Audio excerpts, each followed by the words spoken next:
Bonjour à tous et bienvenue pour cette nouvelle vidéo qui va être un petit peu particulière parce que je vais vous parler aujourd'hui de bridge et de psychologie. Alors, euh, j'ai pas de doctorat en psychologie, hein, bon, mais j'ai quand même un petit peu d'expérience au niveau du bridge. Bien. Alors, le bridge, c'est pas un jeu d'ordinateur. Voilà. C'est un jeu d'êtres humains qui joue contre d'autres êtres humains. Voilà.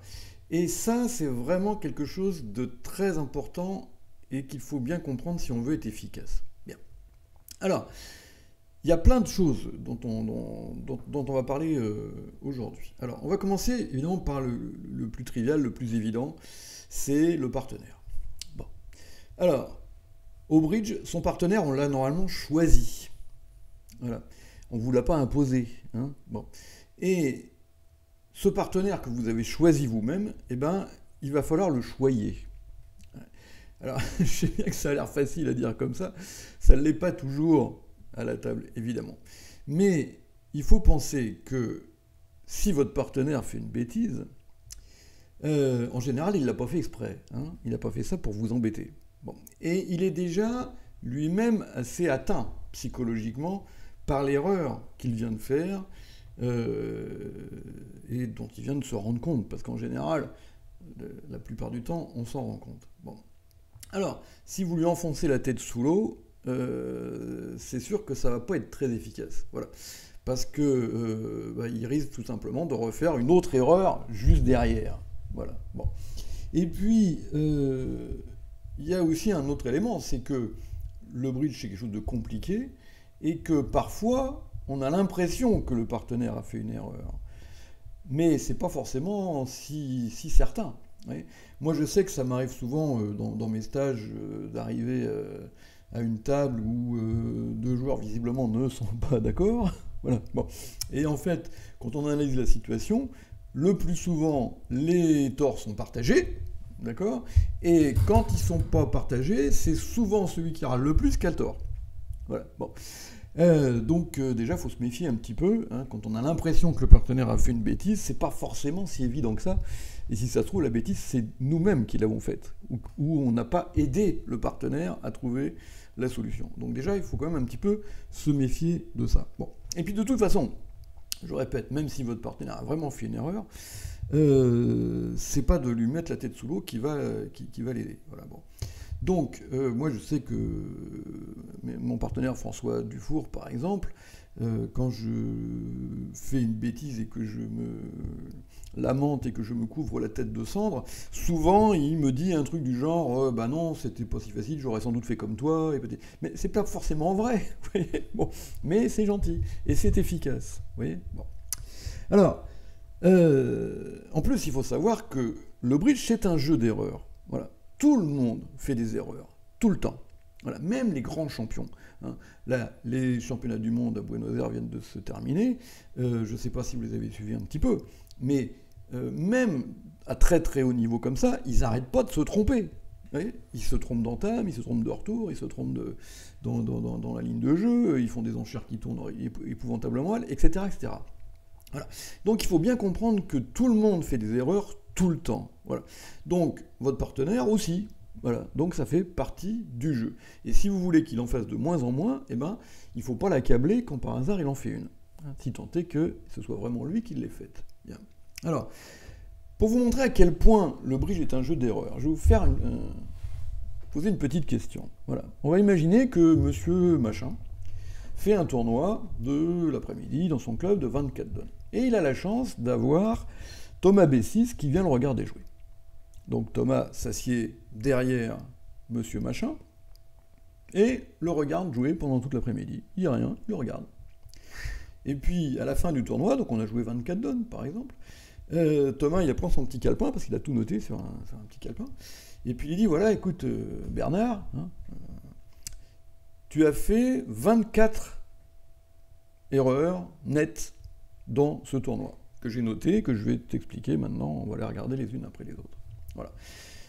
La question que je vous pose, c'est, à votre avis, donc 24 erreurs, 24 donnes, faites le calcul, ça fait en moyenne une faute par donne. quel est le classement de Bernard? C'est ça la question que je vous pose. Alors vous pouvez appuyer sur pause pour avoir un petit peu le temps de réfléchir. Voilà. Et il est très probable que Bernard ait première série cœur. Ah, je suis pas sûr que ce soit la réponse que vous ayez spontanément donnée. Voilà. Bon. Alors, vous allez dire, mais il est fou, première série cœur, ça fait pas une faute pardonne, en moyenne. Voilà. Bon. Alors maintenant, je vais vous proposer de regarder le problème vu d'une autre façon.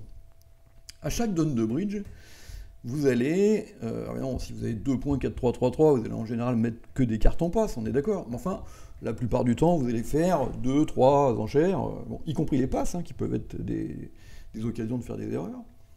Et puis après, vous allez jouer 13 cartes, quand vous n'êtes pas mort. Bon. Et alors, bien sûr, vous aurez des cartes obligées. Quand vous êtes cingleton, vous fournissez à la couleur la seule carte que vous pouvez mettre. Bon, vous avez 2, 3, 4, vous allez mettre le 2, bon, très bien. Donc là, évidemment, vous ne risquez pas de faire une erreur sur ces coups-là. Bon. Mais, mis à part ces cartes forcées, vous avez presque tout le temps une décision à prendre, presque à chaque levée. Vous voyez ? Bon. Et donc, si on résume bien, vous allez avoir, je ne sais pas, au moins une dizaine, en moyenne, hein, de décisions à prendre par donne. Voilà. Ben, si vous vous trompez qu'une fois, ça veut dire que vous avez résolu correctement 9 problèmes de bridge sur 10. Et résoudre correctement, sans erreur, 9 problèmes de bridge sur 10, eh ben c'est vachement fort. Voilà. C'est déjà quelqu'un qui joue très bien. Voilà. D'où le classement de première série cœur, pour quelqu'un qui fait en moyenne une erreur par donne. Alors évidemment, après, il faut définir exactement ce que c'est qu'une erreur. Hein. Bon. Mais des erreurs nettes, quoi. Hein. Une vraie faute. Vous voyez, hein. Pas des petits points de détail ridicules. Voilà. Bon. Donc vous voyez, quand on présente les choses comme ça, évidemment, ça change la vision des choses. Vous voyez, bon.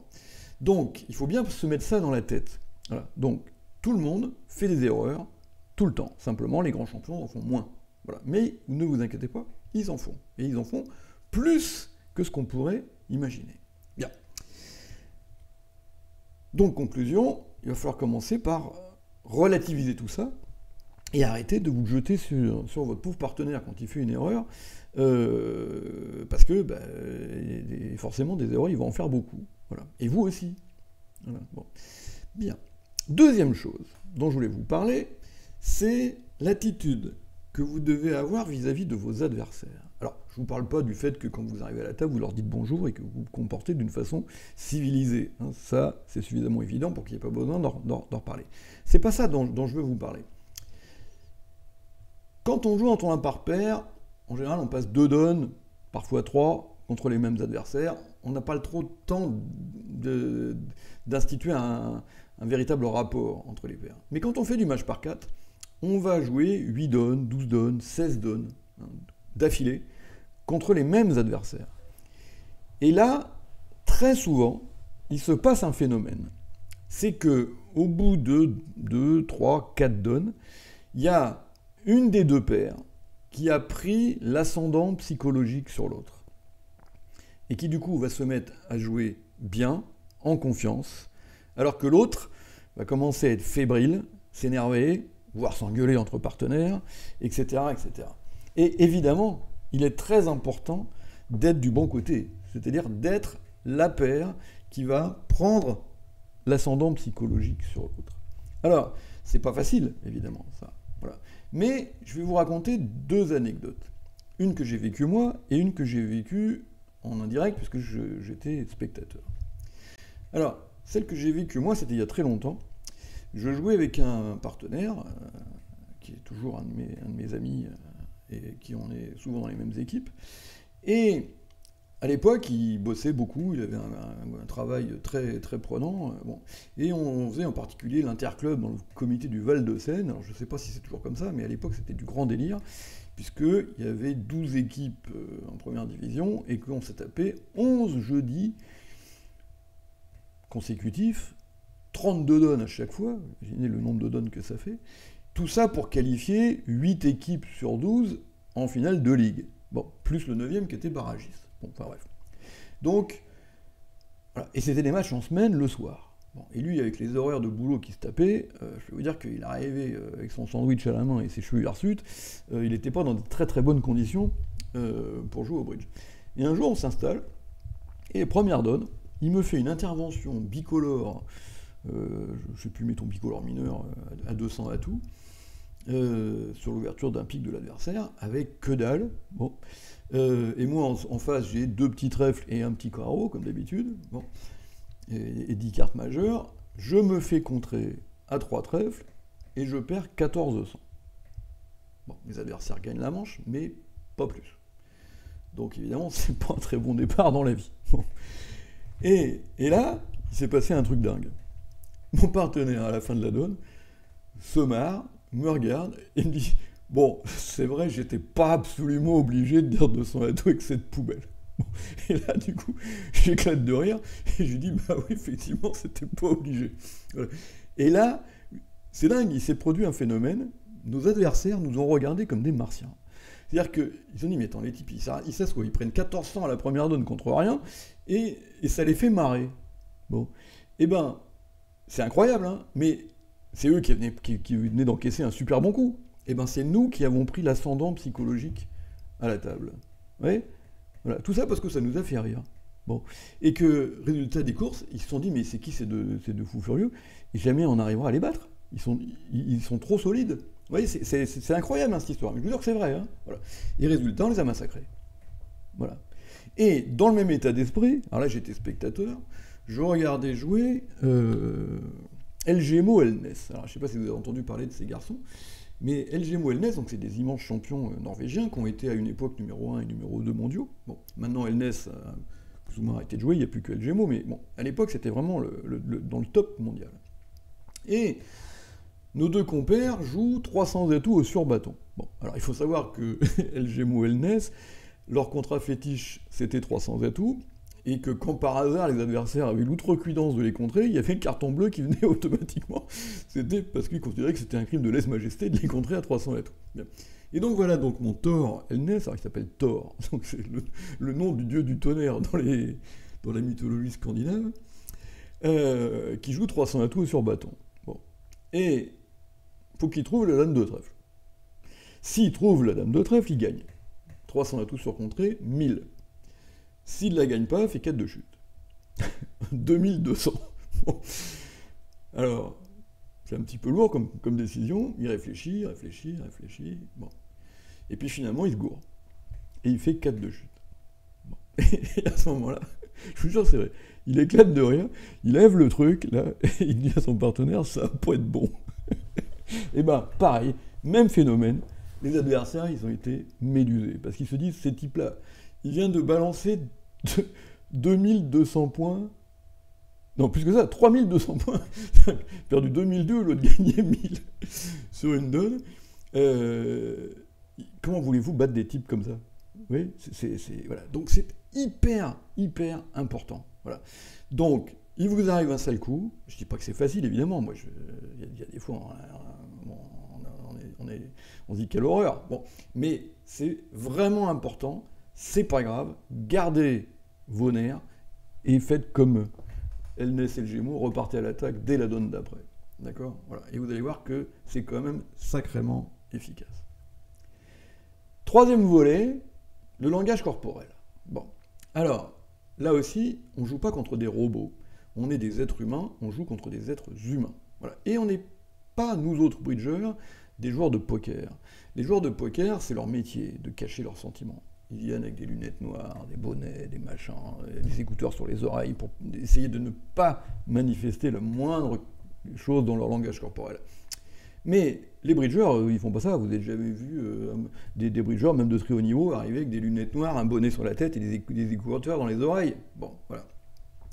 Donc, même les très forts, ils vont de temps en temps manifester quelque chose. Voilà.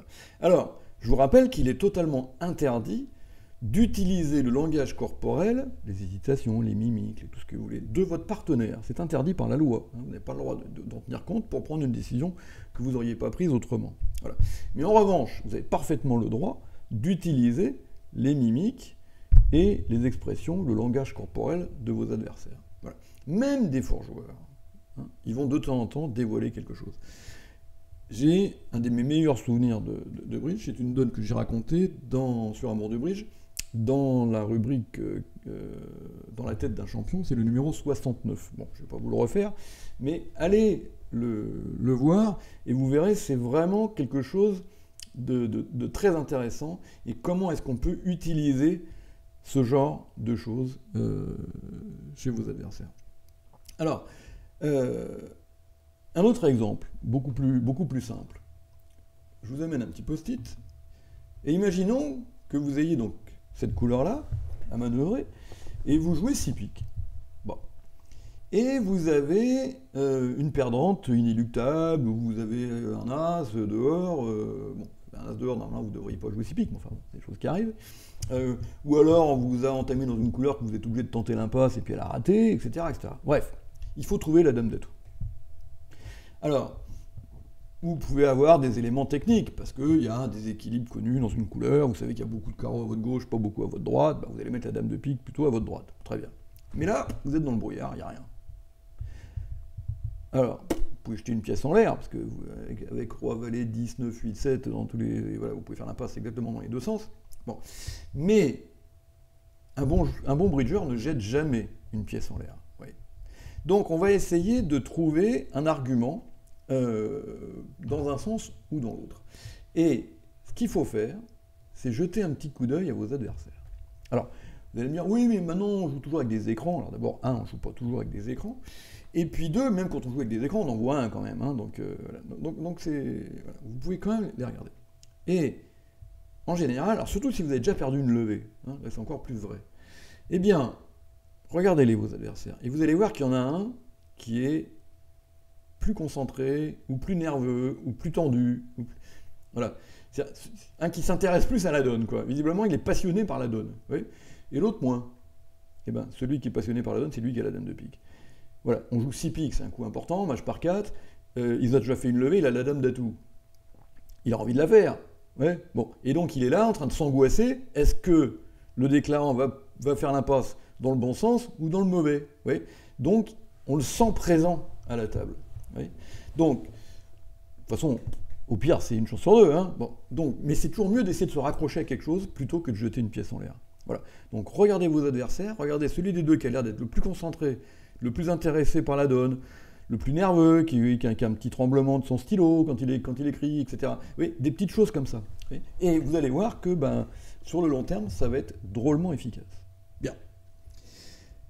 Une autre chose qui est très importante aussi, c'est de ne pas manifester à la vue du mort, quand vous êtes déclarant.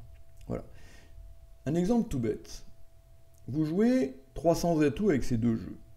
Voilà. Truc banal. Vous avez ouvert d'un 100 atouts en bas, votre partenaire a dit 300 atouts. Un truc vraiment rituel de chez rituel. Et on vous entame cœur. Bon. Alors, vous voyez bien que 4 levées de trèfle et 2 levées de cœur, ça fait 6, et qu'il va falloir passer par l'as de carreau. Et vous savez que vous n'avez rien à pique, et que vos adversaires ont la chute ouverte à pique. Voilà. Vous le savez. Mais eux, ils ne le savent pas. Voilà. Et pour eux, c'est peut-être pas du tout évident de jouer pique. Alors le problème, c'est qu'il y a beaucoup de déclarants qui vont paniquer. Voilà. C'est-à-dire qu'ils vont prendre l'entame à cœur, et puis ils vont se dire, oh là là, mon Dieu, et ils vont tirer leur 4 trèfles. Alors ça, c'est la plus grosse bêtise qu'on puisse faire. Voilà. Bon. Pourquoi? Parce qu'en tirant vos 4 trèfles, vous allez montrer vos points d'honneur. Pour peu que vos adversaires devinent que vous avez l'as de cœur, alors, si vous avez pris de l'as, ils l'ont vu. Si vous avez pris du roi du mort et qu'il a fait laver, déjà celui de gauche, il sait que vous avez l'as de cœur, puisque l'autre n'a pas pris. D'accord? Bon. Donc ils vont compter leurs petits points, et puis quand après vous serez bien obligé de jouer carreau, parce qu'il va bien falloir y aller à un moment donné, bon, là, ça va pas être très compliqué pour eux de compter et de voir que vous n'avez rien à pique. Et du coup, ils vont jouer pique et ils vont encaisser la chute. Voilà.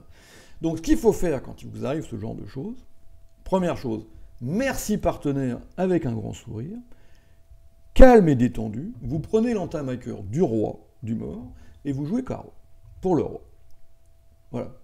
Calme, détendu, serein, genre, c'est une donne banale, passons vite à la donne suivante. Voilà. Et là, vous avez des bonnes chances de gagner votre contrat. Alors, l'as de carreau, vous ne savez pas où il est. s'il est à votre gauche. D'accord? Bon, donc en time cure, vous avez pris du roi. Maintenant, votre adversaire de gauche, quand vous allez jouer carreau le roi à la deuxième levée, il va prendre de l'as, et à ce stade-là, il sait qu'a priori, vous n'avez pas de fourchette à cœur, parce que si vous avez eu une fourchette à cœur, à ce valet, du genre, par exemple, vous auriez laissé filer. Donc, s'il a entamé cœur sous la dame ou sous le valet, il va rejouer cœur, absolument persuadé que son partenaire a le deuxième honneur. D'accord? Bon. Et puis, si c'est votre adversaire de droite qui a l'as de carreau, bah, lui aussi, c'est pareil, hein, ça va pas être évident, à moins qu'il ait As-3 valet de pique, évidemment, là, ça va être facile. Mais s'il n'a pas As-3 valet de pique, 4e ou 5e, jouer pique sous le roi quand il y a la dame seconde mort, franchement, ça va être impossible à trouver. Ouais. D'autant plus qu'il peut très bien imaginer que son partenaire a entamé cœur sous As-Dame ou sous As-Valet. Ouais. Et donc, qu'est-ce qu'il va faire après l'As de carreau? Bah, il va rejouer cœur, tout simplement. Vous bon. Alors, je ne dis pas que vous allez gagner à tous les coups, évidemment, mais vous voyez que c'est important, surtout, de ne pas manifester votre désarroi. Parce que si vous montrez à vos adversaires que c'est la panique et que, oh là là, mon Dieu, 300 à tout, j'y arriverai jamais, ça se voit sur le visage de certaines personnes, hein, de certains déclarants. Et là, à ce moment-là, ils disent, bon, bah, la chute, on sait qu'elle est pour cœur, donc c'est qu'elle est ailleurs. Ouais. Et du coup, vos adversaires jouent pique. D'accord? Voilà. Donc, ne manifestez jamais votre désarroi à la vue du mort. Là encore, j'ai un souvenir, deux souvenirs, qui m'avaient vraiment épaté. Alors, le premier, c'était, je kibitzais Hervé Mouyel et Alain Lévy. Bon. Et ce qui peut arriver même à des immenses champions, Hervé Mouyel a eu une petite absence. Il n'a pas vu que son partenaire, donc Alain Lévy, avait passé d'entrée. Et du coup, il a fait une séquence d'enchères qui était tout à fait cohérente dans le cadre d'un partenaire qui n'aurait pas passé d'entrée. Mais là, comme Alain avait passé, ces enchères n'avaient plus la même signification. Et évidemment, comme il avait fait des enchères qui auraient été fortes s'il n'avait pas passé d'entrée, mais là, ça ne pouvait pas être fort parce qu'il n'avait pas ouvert. Bon. Et donc, du coup, ils se sont retrouvés dans une manche absolument extravagante avec rien en face de rien. Bon. L'adversaire entame, et là, à la vue du mort, évidemment, Hervé Mouyel réalise ce qui se passe.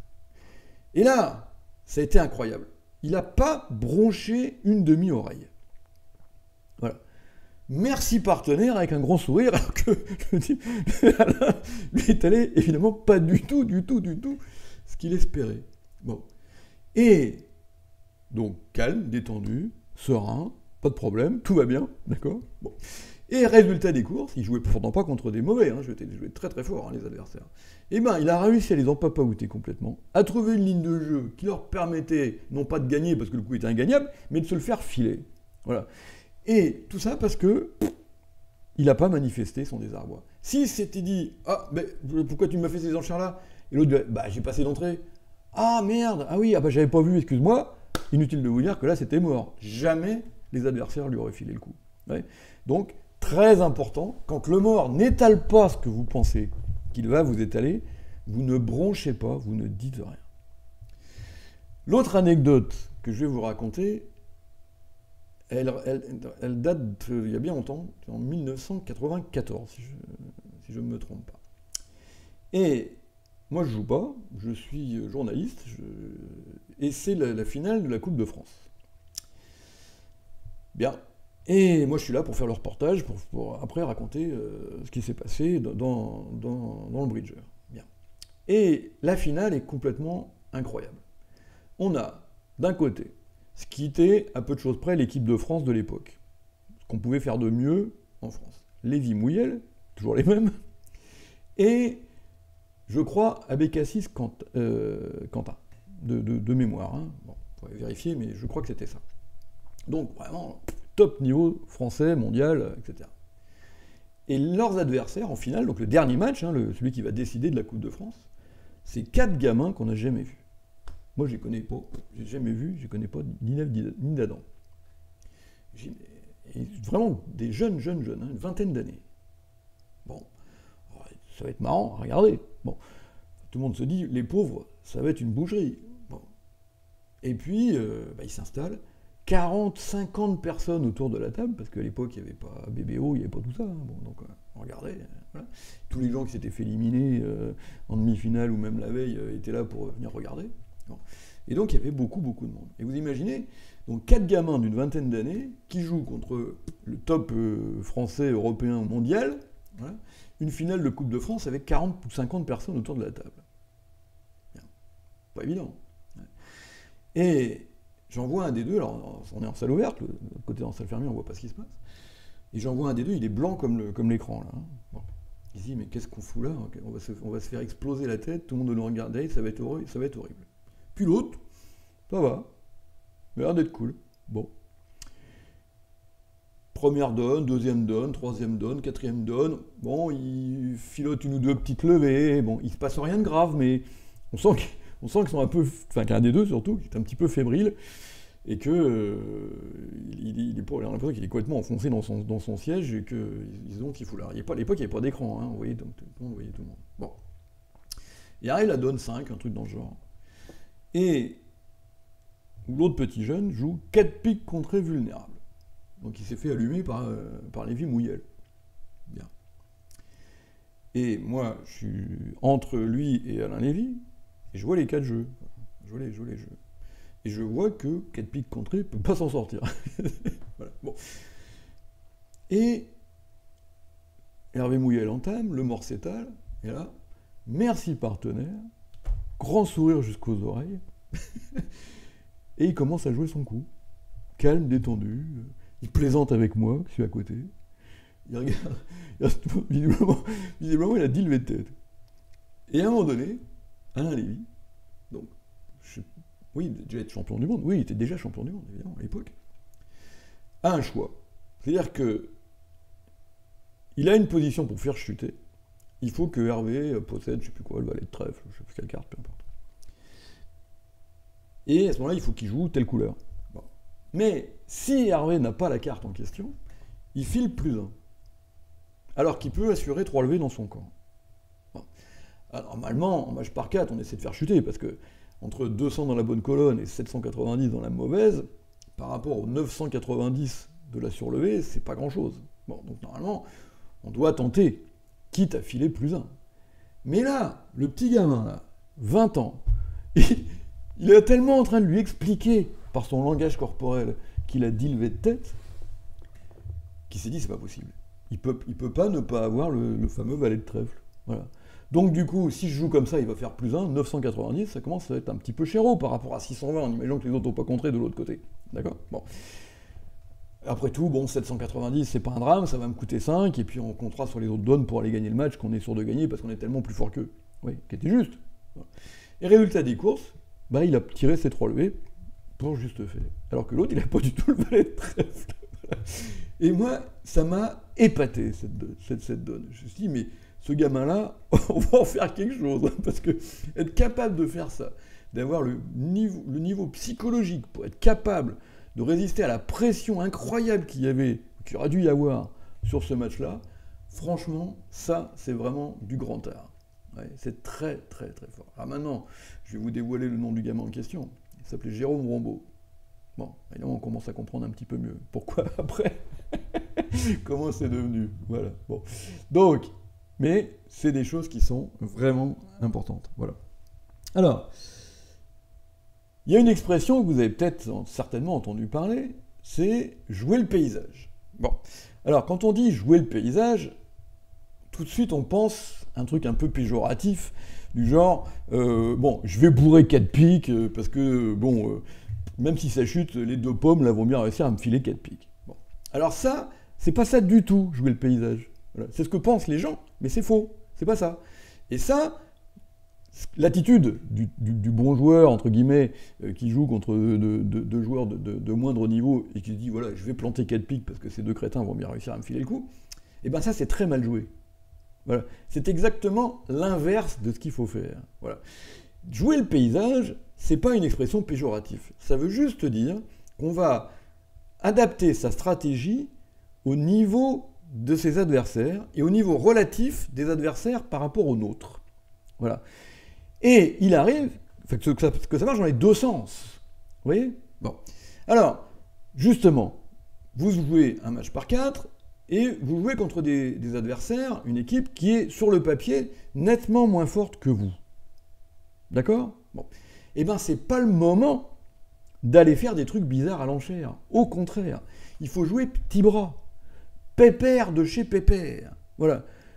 Des contrats normaux, vous essayez surtout pas d'aller leur planter des chelems à 24 points d'honneur parce que vous avez le bon cingleton en face du machin, parce que de toute façon, de l'autre côté, ils vont pas le jouer. Voilà.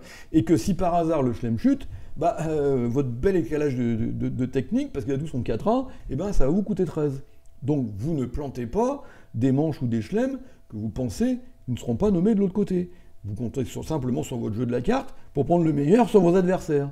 D'accord ? Voilà. Donc il ne faut surtout pas aller planter des trucs bizarroïdes. En revanche, si vous jouez contre des gens plus forts que vous, voilà, et bien là, c'est pareil, il va falloir adapter votre stratégie. Et là, ça peut être intéressant de modifier votre façon de jouer. D'accord ? Bon. Donc, moi, j'ai un souvenir une fois, j'ai des élèves à moi qui habitent du côté de Bordeaux et qui m'appellent en panique et qui me disent oh là là, Marc, t'imagines, on joue la Coupe de France, on a passé 3 tours et on tombe contre Paco et compagnie. Bon, c'est-à-dire les grosses vedettes de la région bordelaise. Et il dit qu'est-ce qu'on peut faire ? Est-ce qu'on a des conseils à nous donner ? Et là, j'ai dit oui, il y a des choses que vous pouvez tenter. Voilà. Alors, il ne s'agit pas d'aller faire n'importe quoi, des psychiques ou tout ça. Si vous faites ça, vous n'avez aucune chance. Voilà. Mais vous pouvez choisir des moments où vous allez créer des écarts. Voilà. Je vous donne un exemple très simple. Vous jouez ce match, donc a priori, vous n'êtes pas favori. Vous êtes dans le haut de la deuxième série ou en début de première. Je ne me rappelle plus trop quel était leur classement à l'époque. Enfin, mettons quelque part entre la deuxième pique et la première carreau, quoi. Quelque chose dans ces eaux-là. Bon. Et vous jouez contre une équipe à 400, qui sont tous première nationale. Bon. Donc, inutile de vous dire que vous n'êtes pas favori. Bien. Alors maintenant, de temps en temps, qu'est-ce qui va se produire ? Vous jouez 4 piques. Voilà. Et vous avez 9 atouts sans la dame. Bon. Et vous avez 3 perdantes à côté. Bien. Dans l'autre salle, comment il va jouer Paco ou son équivalent ? Bon, il sait qu'à 9 cartes, on tire en tête. Il va tirer en tête. Oui, il n'y a pas de raison d'aller faire autre chose. Et bien vous faites l'impasse. Voilà. C'est quasiment du 50-50 entre à 9 cartes. Voilà. Bon. Mais en faisant ça, vous allez créer un coup de 12. Vous voyez ? Bon. Alors, si cette stratégie, vous allez pouvoir l'appliquer plusieurs fois. Vous voyez ? Bon. Un autre exemple, vous êtes à l'entame, un 100 atouts, 300 atouts. Bon. Et vous avez 4 piques as-valet et 4 cœurs à la dame. Bon. L'entame technique avec 4 piques as-valet et 4 cœurs à la dame, c'est cœur. Oui, on évite d'entamer sous les as quatrièmes dès lors qu'on peut faire autrement. Donc vous savez que dans l'autre salle, la première nationale qui a vos cartes, il va entamer un cœur. Et bien entamer à pique. Oui, comme ça, là encore, vous allez peut-être créer un coup de 12. Oui, bon. Alors, si vous n'avez pas de chance, au lieu de perdre le match de 40, vous allez le perdre de 80. Mais si vous avez un peu de peau, vous allez déplacer des coups et peut-être que si le match n'est pas trop violent, c'est-à-dire qu'il y a beaucoup de donnes ou relativement plates, ou qui ne crée pas d'écart, vous créez 2-3 écarts comme ça avec un peu de chance, vous avez réussi à gagner. Oui, bon. Donc c'est ce genre de choses, c'est ça jouer le paysage. Oui, c'est adapter son jeu au niveau des adversaires. Alors là encore, je ne résiste pas au plaisir de vous raconter une petite anecdote, je ne sais pas si elle est vraie, mais en tout cas elle est drôle. C'est un truc qu'on m'a raconté, donc je ne sais pas si c'est vrai, mais peu importe. Voilà. C'est 2 bons joueurs qui jouent un festival d'été, La Baule, Deauville, Biarritz, ce que vous voulez. Bien. Et alors maintenant, ça se fait plus trop, mais à une époque, bon, le mort, c'était pas scandaleux, qui se penche un peu, qui regarde, voilà. Bon. Et donc, le mort, lui, donc il y a un des 2 joueurs qui joue 4 piques, bon, voilà. Et puis le mort, lui, il a vu les jeux. Il connaît les jeux. Et donc, voilà. Et puis à un moment donné, le déclarant, il est embêté parce qu'il a une décision à prendre, parce qu'il faut qu'il estime le niveau de ses adversaires. Parce que s'il joue contre un bon flanc, il peut en déduire la place de telle carte. Par contre, si le flanc est pas très bon, à ce moment-là, il ne peut pas déduire la place d'une carte, et à ce moment-là, il a une ligne de jeu qui repose sur des probabilités qui est différente. Donc il va pas jouer pareil, selon qu'il estime que son adversaire a fait un bon flanc ou pas un bon flanc. Alors, comme il ne connaît pas ses 2 adversaires, il se tourne vers elle et dit « Mesdames, excusez-moi, est-ce que je peux vous demander votre classement ?» Bon. Et alors, parce que normalement, ça doit être marqué sur la feuille de convention, mais là, c'était pas marqué. Bon, c'est parfaitement légal, hein, on a forcément le droit de faire ça. Bon. Et donc, les deux dames lui on est deuxième série. Bon. Et là, le mort qui lui a vu les jeux, deuxième série majeure.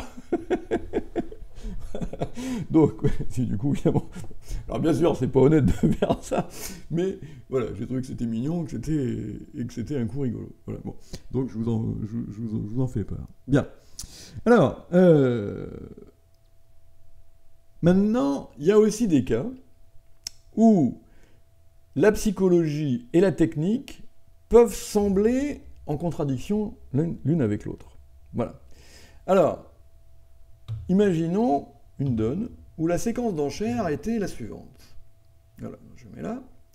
Donc vous jouez le contrat de 3 cœurs, vous devez ouvrir d'un cœur, on a dit un pic à votre gauche, 2 cœurs chez votre partenaire, 2 pics, passe, votre partenaire a surenchéri à 3 cœurs, et passe. Bon. Je ne vous mets pas les 4 jeux, je vous mets juste les atouts. Voilà. Votre partenaire a dit 3 cœurs parce qu'il avait 4 atouts. Bon. Il ne les avait pas dit tout de suite parce que soit vous jouez le 3 cœurs classique, et donc à ce moment-là 3 cœurs est positif, soit qu'il avait trouvé qu'il avait une main trop plate pour faire ça, peu importe, c'est pas le débat. Voilà. Toujours est-il que vous jouez donc le contrat de 3 cœurs. Bien. Et que vos atouts, c'est ça. On vous entame, peu importe, vous finissez par prendre la main. Vous jouez un petit cœur de votre main et votre adversaire de gauche met le valet. Vous prenez du roi, et maintenant il faut deviner si vous faites l'impasse à l'honneur restant ou si vous tirez en tête. D'accord ? Bien. Alors vous avez peut-être déjà entendu parler d'un truc qui s'appelle la théorie du moindre choix. Donc, et la théorie du moindre choix s'applique exactement à ce genre de cas. Et les mathématiciens nous expliquent que dans ces cas-là, eh bien, il faut faire l'impasse à l'honneur restant. D'accord ? Bon. Eh ben non. Il ne faut pas la faire. Alors, non pas parce que les mathématiciens nous disent des bêtises, hein, ils ont raison, évidemment, hein, au niveau des mathématiques. Mais c'est pas pour ça. Il faut tirer les cœurs en tête. Ah, alors pourquoi ? Pourquoi est-ce qu'il faut jouer d'une façon contre-technique ? Eh bien, pour des raisons, là aussi, psychologiques. Si les cœurs sont bien le valet sec à gauche. Pardon. Ah, pourquoi ça marche pas ? Voilà. D'accord ? Donc, ça veut dire que votre adversaire, il a ça à cœur. Hein. Eh ben, moi je dis que c'est pas possible. Vous voyez, on est personne vulnérable. C'est juste pas possible. Voilà. Et pourquoi ? Vous jouez contre un bon joueur, quelqu'un à qui vous pouvez, enfin, suffisamment bon à l'enchère pour que vous puissiez vous fier à ce qu'il fait. Voilà. Eh bien, c'est pas possible. Parce que si votre adversaire de gauche a le valet de cœur sec, eh bien, il dit 3 piques. Voilà. Qu'est-ce qu'il faut pour dire 3 piques ? C'est-à-dire, comme votre partenaire quand il dit 3 cœurs, il faut ce qu'on appelle une plus-value distributionnelle. C'est quoi une plus-value distributionnelle ? C'est soit un 9e atout, soit une distribution offensive. Et le cingleton cœur, surtout le valet sec, la dame sèche, bon, peut-être ça sera un peu différent, mais le valet sec, c'est une carte qui, évidemment, va vous inciter à dire 3 piques. Et votre adversaire, 3 cœurs, passe, il n'y a même pas pensé. Vous voyez ? C'est-à-dire qu'il n'a même pas hésité un quart de seconde, il a passé sur 3 cœurs dans la foulée. Et bien moi, je vous dis, ce type-là, il n'a pas le valet de cœur sec. Voilà. Donc, du coup, je me fiche des mathématiques, je vous jouez cœur pour l'as et vous lui piquez dame valet de cœur sec. Parce que dame valet de cœur sec, là par contre, ça c'est clairement pas des cartes pour aller dire 3 piques. Puisqu'il sait très bien qu'elles n'ont aucune valeur à la tout pique. Alors qu'à la tout cœur, bah, il peut espérer en faire un. Vous voyez ? Voilà. Donc ça, c'est des cas assez fréquents où vous allez avoir donc un maniement de couleur qui est un maniement qui n'est pas technique, d'accord ? Puisque la technique c'est de faire l'impasse à l'honneur restant, mais qui est justifié par votre connaissance de l'adversaire, par sa psychologie, et où vous savez que s'il avait eu le valet de cœur sec, il aurait dit 3 piques. Il ne l'a pas fait, il n'a même pas pensé à le faire. Vous voyez ? Voilà. Donc du coup, bah, ce type-là, il a dame valet de cœur sec. Ouais ? Bon. Alors il y a des cas aussi qui sont rigolos. Alors là, par contre, il n'y a pas besoin vraiment de... C'est pas antinomique entre la technique et la psychologie. C'est juste un maniement psychologique. Voilà. Et ça va vous arriver assez souvent. Vous avez As-Dame 5e blanc pour 3 petits. Vous jouez 300 atouts. Et As-Dame 5e sont au mort. Ouais. Comment vous manœuvrez la couleur ? Vous n'avez pas de problème de communication, vous allez comme vous voulez. C'est pas le problème. Comment vous vous y prenez pour jouer ça ? Donc là en plus, vous pouvez toujours appuyer sur la touche pause. avant de donner de regarder ma réponse. Voilà. Et ma réponse, c'est, il faut jouer un petit du mort. Voilà. De toute façon, vos adversaires ont 5 cartes et ils en feront un. Ouais, bon. Un jour ou l'autre, vous jouerez petit vers la dame, d'accord, en espérant le roi à gauche. Mais la meilleure façon de s'y prendre, c'est de jouer un petit du mort la première fois. Voilà. Et pour quelle raison? Eh bien parce que de temps en temps, votre adversaire de droite, il a le roi second, sans le valet. Roi 10, roi petit, roi 9, peu importe. Voilà. Et que lui, s'il a bien ça, il ne voit pas le valet. Et il peut très bien imaginer que vous ayez le valet, troisième ou second, qui est un maniement, si vous avez ça, c'est un maniement tout à fait... Alors, valet second, c'est le maniement évident, d'accord? Bon. Et valet troisième, c'est un maniement tout à fait envisageable aussi, d'accord? Ça dépend combien de levées vous voulez faire dans la couleur. Bon. Et donc, votre adversaire, s'il a le roi second, c'est quand même très difficile pour lui de ne pas mettre le roi second, parce que si vous avez le valet troisième ou le valet second, et qu'il ne met pas son roi, il ne le fait plus. Vous voyez, bon. Donc c'est quand même un petit peu embêtant. Voilà. Donc, en tout cas, vous, ça ne vous coûte rien de présenter un petit du mort. Voilà. Et si votre adversaire, alors, n'a pas le roi, ça ne vous coûte rien, vous jouerez petit pour la dame au tour d'après, d'accord? S'il a le roi troisième, ben, de temps en temps, il fait l'erreur de le mettre quand même, s'il n'a pas le valet, évidemment, d'accord? Parce que de temps en temps, il se dit, oh, bah, faut que je rejoue la couleur de mon partenaire, ou un machin comme ça, donc il veut prendre la main vite, et voilà. Bon. Ou alors, même si vous tombez sur un super joueur qui est capable de ne pas mettre le roi second dans cette position-là, ça va être rare qu'il ne le mette pas foulé, hein. Oui, bon, et du coup, vous aurez un argument pour décider où est le roi, et éventuellement comment vous jouerez au tour d'après. D'accord? Bon. Donc, vous voyez, tout ça, c'est des choses auxquelles il faut penser. Alors, il y avait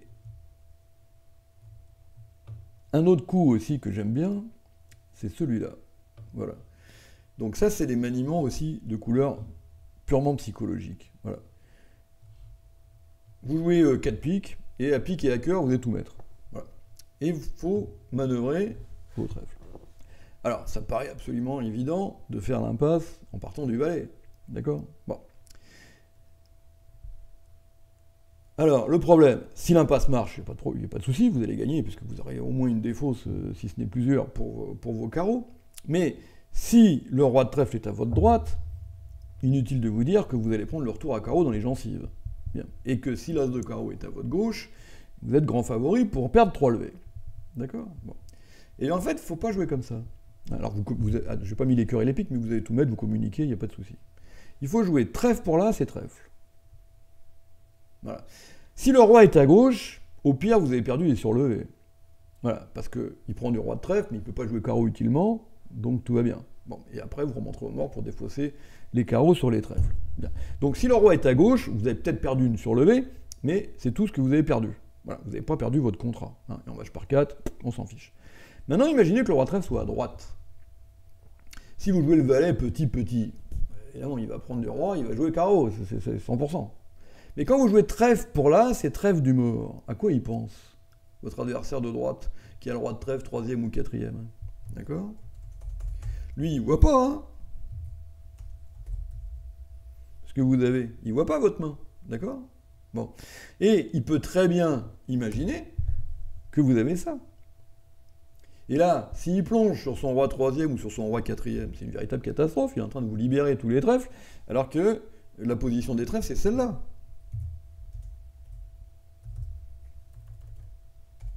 Vous voyez? Voilà. Et bah, ça a de grandes chances de marcher. Il va pas mettre son roi. Et du coup, vous faites le valet. Et puis là, du coup, bah, là, c'est le grand bonheur, évidemment. Parce que du coup, vous pouvez remonter au mort, vous lui expacez son roi, et hop, vous avez fait le complet des courses. Vous voyez? C'est des petites choses auxquelles il faut penser. C'est des maniements qui ne sont pas des maniements techniques, mais qui sont basés sur la psychologie. D'accord? Voilà. Alors, je pourrais vous en raconter plein comme ça. J'ai, allez, un vieux souvenir d'anciens combattants aussi. Elle est magnifique. Vous jouez un sans atout. Alors j'avais mis la séquence quelque part, où est-ce qu'elle est? Voilà. Vous jouez un sans atout, sur la séquence un pique passe un sans atout. Vous êtes en flanc contre un sans atout. Bien. Et à carreau, je ne vous mets pas le reste, hein. À carreau, vous avez l'as 3e et au mort, il y a la dame 3e. Bon. vous entamez, je ne sais plus quoi, cœur, trèfle, peu importe. Le déclarant prend du mort et joue la dame de carreau du mort. Petit, petit. À quoi vous pensez? Qu'est-ce qu'il a pour jouer la dame de carreau du mort comme ça? Vous visualisez assez naturellement roi valet, 4e ou 5e chez lui. Ouais. Il a dit un pique un sang à tout, il n'a pas de jeu, il n'a peut-être pas de reprise. Donc qu'est-ce que vous faites? Sur la dame de carreau, vous mettez un petit, petit, et vous mettez un petit. Le déclarant rejoue carreau, votre partenaire met le 10. Et celui-là met le roi. Bon, vous dites, mon partenaire n'a pas voulu mettre le 10 secondes la première fois, parce que d'abord c'est un honneur, peut-être qu'il joue, peut-être que c'était, il a cru que ça ferait faire un appel de Smith, ou je sais pas quoi.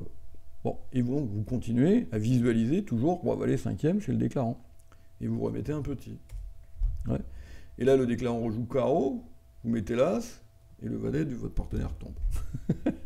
C'est-à-dire que la position initiale des carreaux, c'était ça. Je sais plus si c'est le 5, peu importe. Et vous aviez l'as 3e. D'accord? Vous mettez des cartes qui ne sont pas de la même taille, peu importe. Voilà. Et résultat, vous êtes fait, donc il n'avait pas le valet, il était là, roulé dans la farine par le déclarant qui a réussi à faire 3 levées de carreau avec ça. C'est un truc magique. Voilà. Celui-là, c'est Philippe Soulet. Et il m'a fait ça, mais il y a très très très longtemps. Moi, j'étais encore c'était une de mes premières participations à la division nationale 1 par 4. Et je veux dire que ce coup-là, je me rappellerai toute ma vie. Voilà. C'est extraordinaire de penser à ça. Les bras m'en tombent, vous voyez, parce que moi, j'y pense pas. Je vais faire ce genre de choses. Et le pire, je vous jure que c'est vrai, je jure sur la tête de mes enfants que c'est vrai. 3 ans plus tard, un pique, un sang à tout, passe, passe, passe. Et cette fois-ci, j'ai l'as de trèfle 3e et la dame 3e au mort. Et là, je joue contre Franck Multon. J'entame, je sais plus quoi, il prend une mort et il joue la dame de trèfle. Petit, petit. Alors je me dis, non, c'est pas possible. Ça peut pas être. Ils peuvent pas me le faire 2 fois. Je duc, trèfle, le 10, le roi. Et là, je vous jure, je suis resté 3 minutes en arrêt. Puis je me suis dit, mais d'un côté, c'est la roi valet 5e, j'aurais l'air d'un idiot de prendre. Ouais. Donc j'ai remis petit et rebelote. Voilà. Alors je ne sais pas si Soulet lui avait raconté à Multon le coup qu'il m'avait fait 3 ans plus tard en étant mort de rien. Voilà. Et que du coup l'autre me l'a refait 3... Mais c'est extraordinaire. La même position. Dame 3e, As 3e chez moi, il avait roi 4e. Et là c'est des malins ces jours-là. Ouais. Voilà. Et donc vous comprenez pourquoi c'est si difficile d'arriver à les battre. Voilà. Alors bref. Je ne sais pas si je vous ai intéressé, si je vous ai appris des choses, si je vous ai aidé à progresser dans votre façon de jouer, mais essayez d'y penser, en tout cas, parce que, voilà, le côté humain du bridge est absolument fondamental. Vous voyez, il faut garder ses nerfs, il ne faut pas s'engueuler avec son partenaire, il faut essayer de prendre l'ascendant psychologique, il faut essayer de se mettre à la place de ses adversaires. Jamais oublier qu'ils ne voient pas votre jeu, surtout quand vous êtes déclarant, quand vous êtes en flanc aussi. Hein, bon.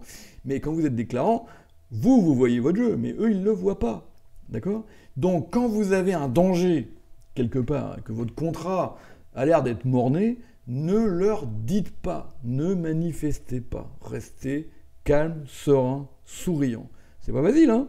Voilà. Mais ça s'apprend, ça se travaille. Vous voyez, voilà.